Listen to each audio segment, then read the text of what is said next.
So at the car, getting ready to gear up for this morning. Gonna try to make it up Sugarloaf and over to Spaulding. Similar to last week when I went up Saddleback, gonna take the ski trail.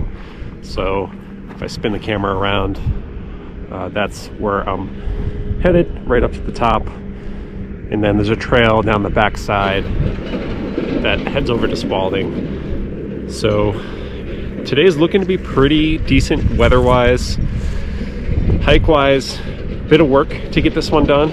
Over 4,000 feet of elevation, and I think around 10 to 11 miles.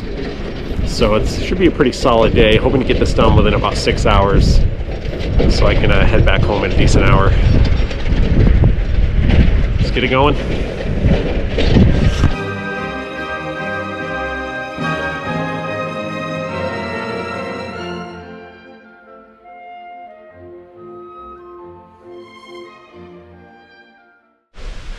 So I'm doing this one solo today. Normally I'm out here with at least 2 or 3 people, but the risks associated with this one aren't as large as some of the other hikes where you're really in a remote area. So, not the biggest fan of hiking up ski trails, but I mean, I guess the positive is you get a lot of the work done in the first couple hours. Get most of the elevation out of the way.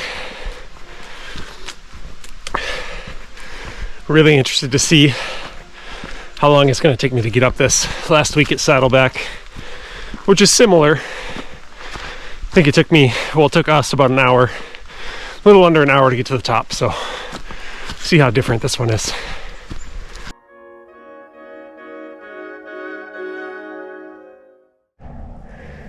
See, we had a pretty good frost last night into the morning, which is great for the way up. On the way down, this is probably all going to be mud, which, you know, I'm used to that at this point. Just makes footing and the way down a little bit slower.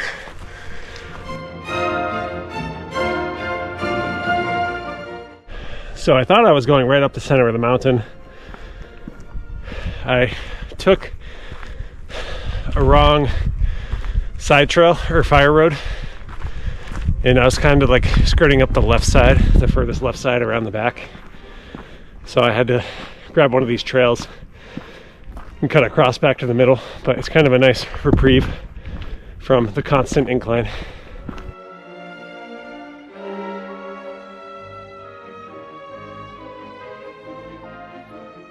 So up in this clearing, got a really good shot of what we're going to be looking at either next week or a couple weeks from now, hopefully. Looking over at the Bigelows. So Bigelow and Avery. Really excited to get up on that whole ridge. That looks phenomenal over there. Of course, the camera never does it justice. So I'm kind of just deciding which ski trail I want to go up at this point. Do I want the really steep one, or do I want the one that kind of goes off and takes an angle? Kind of rather just get it done quick. So I think I'm going to go with the one that goes straight up.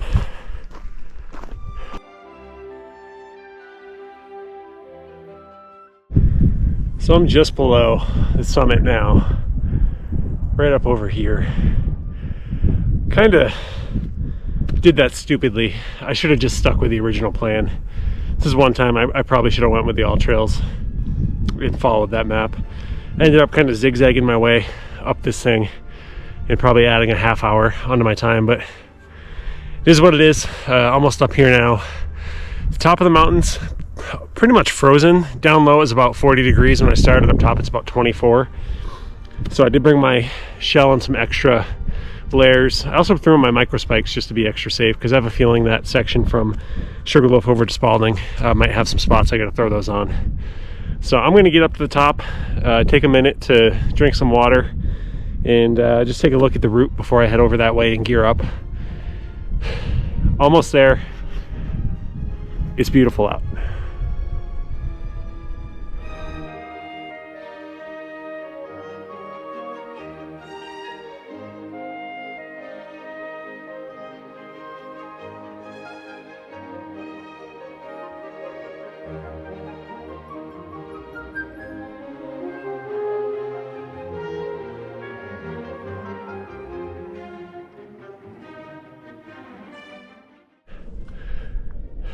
So this is getting kind of comical now.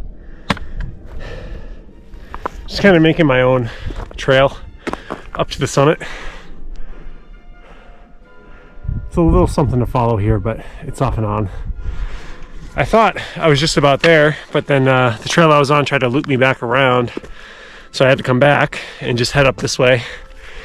I knew it was going to be one of those days when I woke up this morning. Just felt tired, accidentally stepped on the cat. Still feel horrible about that. Lost my car keys for a little while, so just been one of those days. I'm hoping that this turns around as soon as I get up to the top here.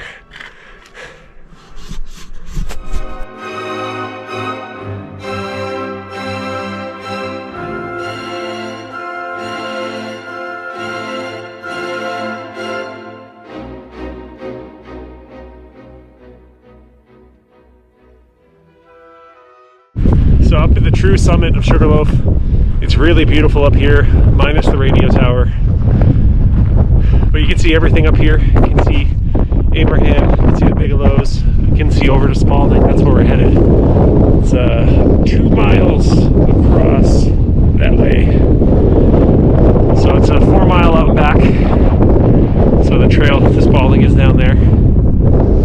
So I'm gonna head over that way. Feeling pretty good, even though I sort of muffed that one on the way up Sugarloaf. Got up to the top, but I did it about a half mile, well, about 0.7 longer than it should have been. So the funny thing is I got up an hour early, just because my girlfriend gets up early for work. So I'm actually right on time of where I wanted to be at the summit of Sugarloaf, which is kind of funny. But should have been easier than that for me to get up here.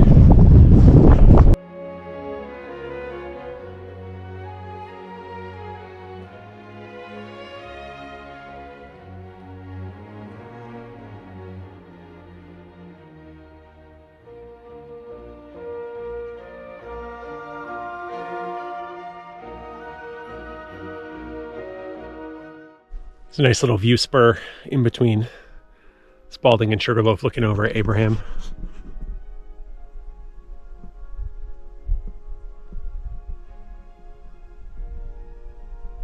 Kind of hard to see Abraham, but it's up there off to the right.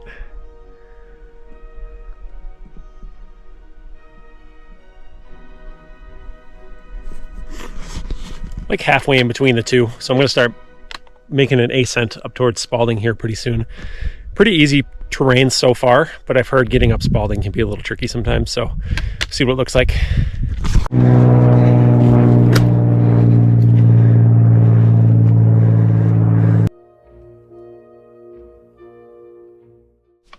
So just down here at the bottom of Spaulding now, about to make my ascent, headed up. The 2.5 miles so far between Sugarloaf and Spaulding has been pretty low key. I mean, a lot of it's pretty flat. Nothing too crazy.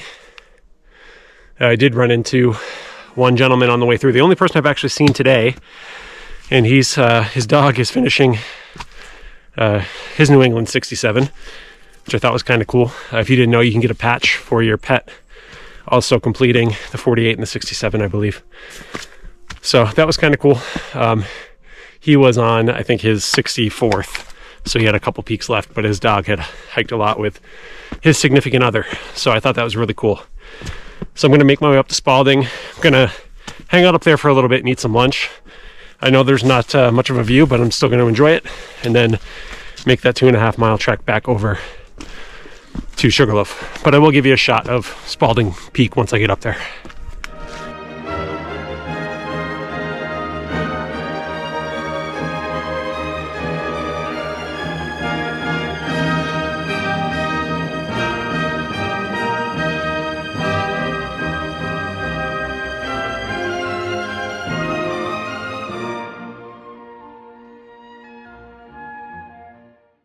So up here on the top of Spaulding now, not much to see, similar to all those other hikes that you do. All that work and no view at the top, covered in by trees.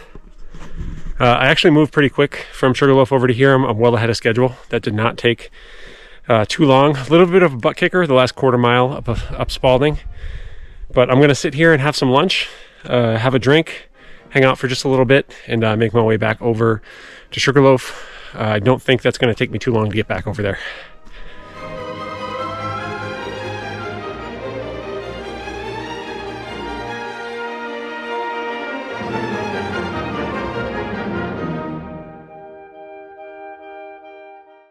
So just back at the bottom of Sugarloaf now, where well, in between the prominence of Sugarloaf and Spaulding, so right at the bottom of the backside. About to head back up. Shouldn't take me too long to get up there. I will get a couple more shots from the top of Sugarloaf, and then it's a long 2 miles down, which always feels great on the knees to get out of here. So I think I'm going to be pretty well ahead of schedule. I'll be out of here probably in the next hour and a half to 2 hours. Pretty pumped about that.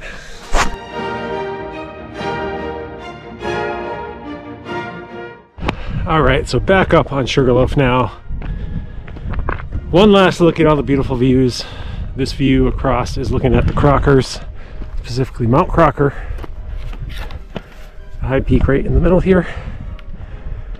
We did those last year, and I've said this in a couple of videos now. That was a brutal hike because we broke trail along the AT for about 8 miles.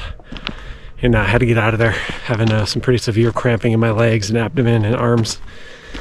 That was a rough day. I will never forget that hike. So now just gonna go back down the way I should have came up. So besides the wackiness on the way up and the wacky morning I had, everything's sort of gone smoothly since then. And I've been able to make up a little bit of time. So hoping to be back down to the car in the next hour.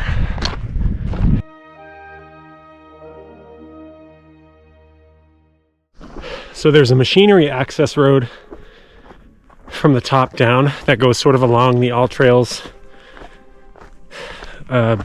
recommendation to get up and down the mountain. I'm not really sure where All Trails is saying you should be. There's not really a trail in that area. I mean, you're sort of on the side of a ski trail, but you can't really follow it straight down just because some of the trails have like 3 feet of grass still in them. So I was on that machinery access road and it's all crushed rock and I got tired of sliding. So I sort of moved to this freshly mulched roadway / ski trail that seems to be going pretty well. So I'm almost down to the bottom now. I should be about 10 minutes out. So I'll be finishing this one up here shortly.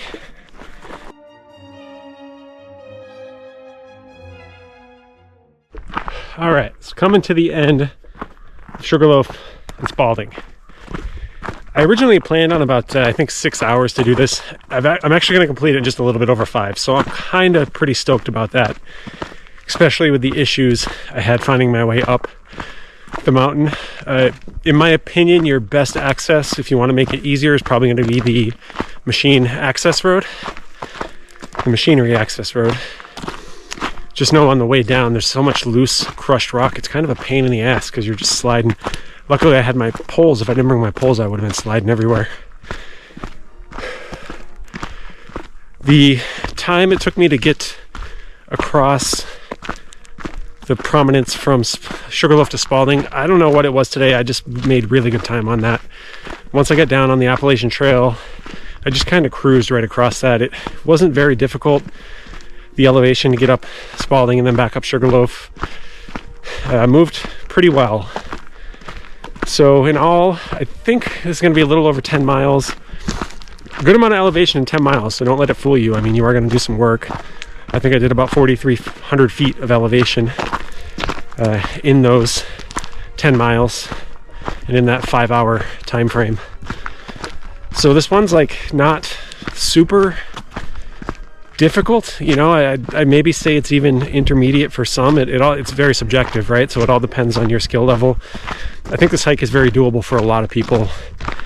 You know, you don't have to do this in 5 hours. You can be out here and do this in 6, 7, or 8 hours, and you probably still have a wonderful day. The views up top are beautiful. You can see all of Carrabassett Valley all the way around, 360 views. You can see every peak. I don't know if I could see Reddington, but I could see everything else. So I had a blast today. Again, this was a solo hike.